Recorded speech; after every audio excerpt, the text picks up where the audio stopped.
Hey, welcome to the AI powered entrepreneur. I'm your host, Dr. Kim, AKA the AI doctor, tech strategist, digital nomad, and your no nonsense consultant in the world of AI powered entrepreneurship.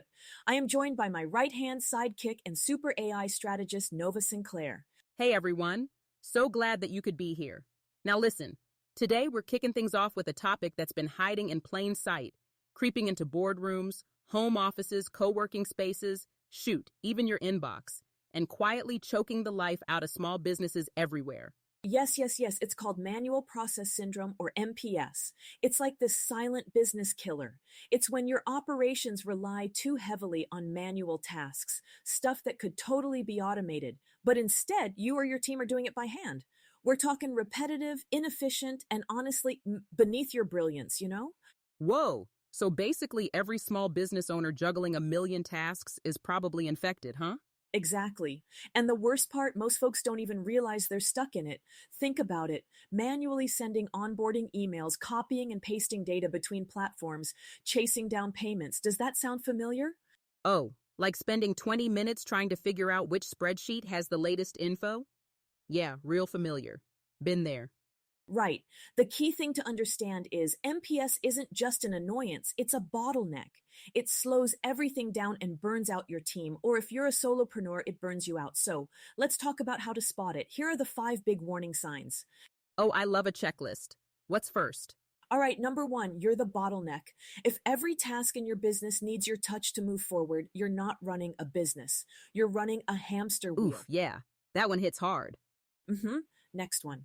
Duplicating effort. If you're inputting the same info in multiple places, whether it's invoices, emails, project updates, you're wasting precious time and brain power. Wait. You mean like those folks manually scheduling social media posts on 5 different platforms, like it's 2011? Exactly like that. And here's number 3. You're hiring for burnout, not strategy. If your solution to overwhelm is just bringing on more people to handle the chaos, you're not solving the real problem. Oh, I've seen this. A client of mine once called it building a bigger Band-Aid. Precisely. Number 4, this one's major. You don't trust your systems. You're constantly double checking, micromanaging, and fixing errors because things always break down. Okay, real talk?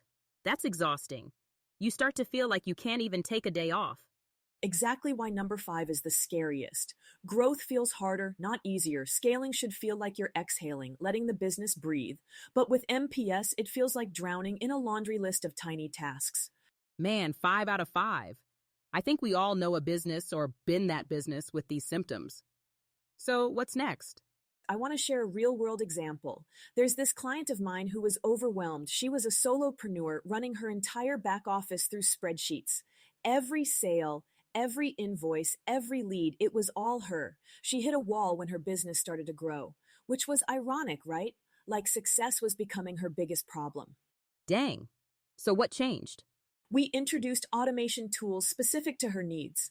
Things like automated workflows for client onboarding, payment reminders that went out without her lifting a finger.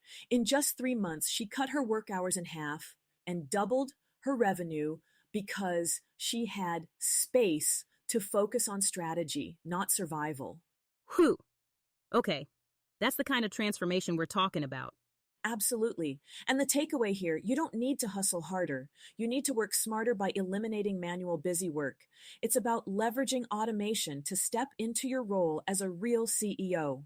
You know, as you were describing that transformation, it got me thinking, why do so many folks default to hiring more people as the answer? Like, isn't it obvious that adding more people doesn't fix broken systems? Or am I missing something? No, you're spot on. And here's the thing, most people don't realize they're just creating more work. It's like putting more buckets under a leaky roof instead of, fixing the roof. Fixing the roof. I like that. So instead of patching up, what's the real problem we're ignoring here? The real issue, inefficiency. When you hire without addressing broken processes, you're just paying people to wade through chaos. You're not actually making the business more effective. There's a study that shows about 60% of tasks employees spend time on could be automated. But leaders cling to manual processes because they think it gives them control or security. Whoa, 60%?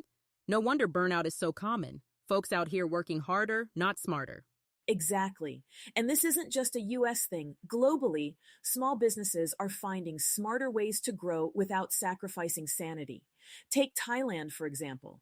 There are entire service industries there leveraging WhatsApp automation for bookings, follow ups, and even payments. It's seamless and it's cheap. Oh, yeah, or how expats in Portugal use tech to run their businesses from the beach. It's like simplicity is a strategy in other places. Meanwhile, here we're stuck in spreadsheet limbo. Exactly. But that simplicity requires trust. And this is where so many entrepreneurs hit a wall. They don't trust automated systems. All right, let's unpack that. Are we talking about control issues here? Like, if I don't double check it myself, it's gonna mess up vibes? Absolutely. And part of that is psychological. Automation feels like giving up control. And for entrepreneurs, especially solopreneurs, that's terrifying. But here's the irony: the more you resist automation, the more control you lose because you're drowning in tasks you can't keep up with. So they're like, I'll handle it all, but end up losing the freedom they started the business for in the first place. Whew. Exactly. Trusting systems means trusting yourself to set them up correctly. It's about stepping back and saying, okay, what would this look like if it were easy? That's a major mindset shift, Ooh, say that again. What would it look like if it were easy? That needs to be on a t-shirt. right?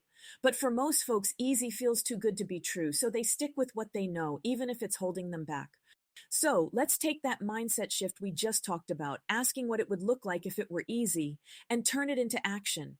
How do you go from drowning in manual tasks to thriving with automation and optimization? Let's break it down into real tangible steps so you can start making that transition today. Ooh, I'm ready for this one. Break it down, Dr. Kim. What's step one? Step one is about awareness.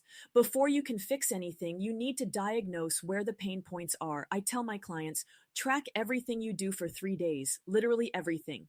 What did you spend time on?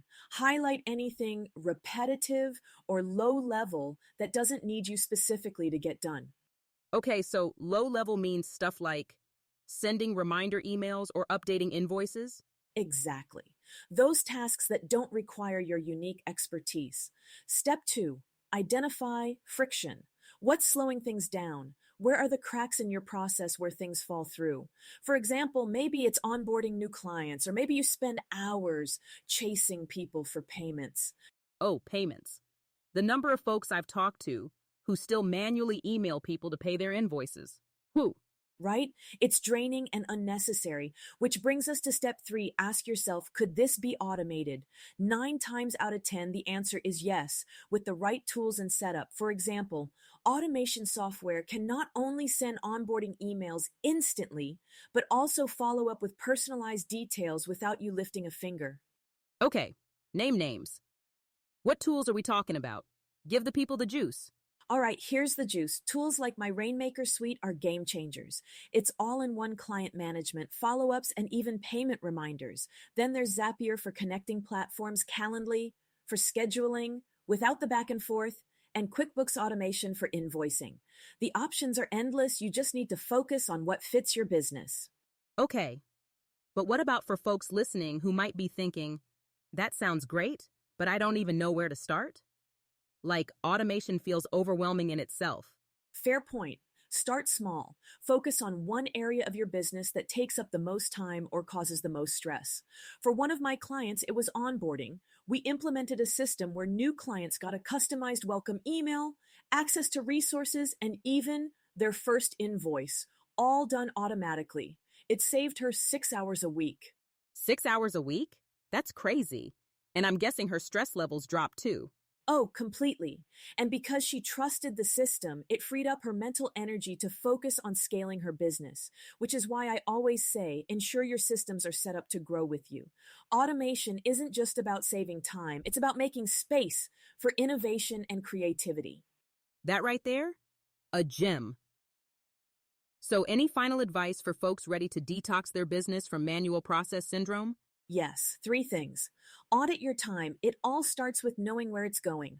Identify the bottlenecks and friction points holding you back. And then embrace automation as your silent partner, not your enemy. Because when you let go of manual, busy work, you step into true CEO level thinking. And that's exactly why we're here, to work smarter, not harder. Love it. Exactly. And on that note, that's all for today. Remember, automation is not just a tool, it's a mindset. So track your time, eliminate the friction, and don't hesitate to lean on the tools that will let you shine in your zone of genius. You've got this. Until next time, folks, keep it bold, keep it smart, and go get what's yours. Absolutely. See you next time on the AI Powered Entrepreneur.